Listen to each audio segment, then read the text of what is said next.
TU ఆధ్వర్యంలో బేడీ కార్మికులు collectorate ముట్టడి. కాంగ్రెస్ ప్రభుత్వం ఎన్నికల్లో ఇచ్చిన హామీ మేరకు బేడీ కార్మికులకు 4,000 భృతి ఇవ్వాలని ఐఎఫ్టియు రాష్ట్ర అధ్యక్షుడు వనమాల కృష్ణ డిమాండ్ చేశారు. సోమవారం జిల్లా కేంద్రంలోని కొత్త బస్టాండ్ నుండి కలెక్టరేట్ వరకు వందలాది మంది బేడీ కార్మికులు ఐఎఫ్టియు ఆధ్వర్యంలో భారీ ర్యాలీ నిర్వహించారు. ఈ సందర్భంగా రాష్ట్ర అధ్యక్షుడు వనమాల కృష్ణ మాట్లాడుతూ బేడీ కార్మికులకు ఆర్థికంగా ఆదుకుంటామని ఎన్నికల్లో కాంగ్రెస్ పార్టీ హామీ ఇచ్చిందన్నారు. అధికారంలోకి వచ్చే ఏడాది గడుస్తున్న హామీపై అతిగతి లేదన్నారు.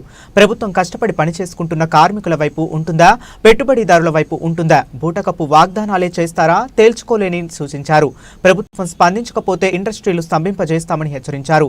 ఈ కార్యక్రమంలో ఐఎఫ్టియు జిల్లా నాయకులు, బీడీ పెద్ద సంఖ్యలో కార్మికులు పాల్గొన్నారు.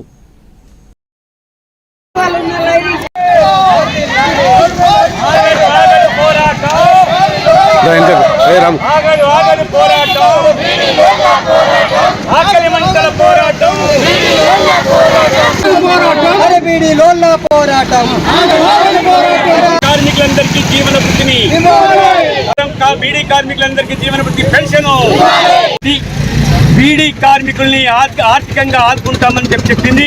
బీడీ కార్మికులకు ఏదైతే జీవన వృత్తి పెన్షన్ వస్తుందో 2016 దానిని 4,000 రూపాయలుగా పెంచిస్తామని, కొత్తగా దరఖాస్తు చేసుకున్నటువంటి ప్రతి బీడీ కార్మికులకు 4,000 రూపాయల జీవన వృత్తి ఇచ్చి ఆదుకుంటామని చెప్పింది. అధికారంలోకి వచ్చి సంవత్సరం దాటినా ఇప్పటి వరకు అతిగతి లేకుండా, అమలు చేయకుండా నిమ్మకు నీరెత్తినట్టుగా రేవంత్ రెడ్డి సర్కారు వ్యవహరిస్తుంది. కనుక అనేక సార్లు విజ్ఞప్తి చేసిన అనంతరం అనివార్యంగా ఈ ఆందోళన చేయక తప్పనటువంటి స్థితి వచ్చింది. జీవన వృత్తి 4,000 రూపాయలుగా ప్రతి బీడీ కార్మికులకు ఎలాంటి షరతులు, ఆంక్షలు లేకుండా 4,000 రూపాయల చొప్పున ఇవ్వాలనేది మేము డిమాండ్ చేస్తున్నాం. ఒకవేళ ఈ ప్రభుత్వం వెంటనే స్పందించి పరిష్కరిస్తే మంచిది.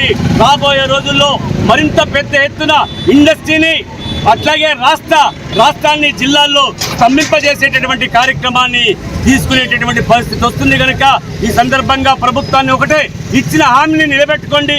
మీరు అబద్ధాలు ఆడతారా, ఇచ్చినటువంటి హామీని అమలు చేస్తారా తేల్చుకోవాల్సినటువంటి అవసరం ఉంది. మీరు కార్మికుల శ్రమపడి కష్టపడి చేసేటటువంటి కార్మికుల వైపా, పెట్టుబడిదారుల వైపా, లేదా కేవలం బూటకపు వాగ్దానాలు మాత్రమే చేస్తారా తేల్చుకొని ఏ విషయం వెంటనే స్పందించి ప్రకటించాలని చెప్పి రాష్ట్ర ప్రభుత్వాన్ని తెలంగాణ ప్రగతిశీల బీడీ వర్కర్స్ యూనియన్ రాష్ట్ర కమిటీగా, రాష్ట్ర అధ్యక్షునిగా నేను వనమాల కృష్ణ, రాష్ట్ర అధ్యక్షునిగా ఈ విషయాన్ని తెలియజేస్తున్నాను.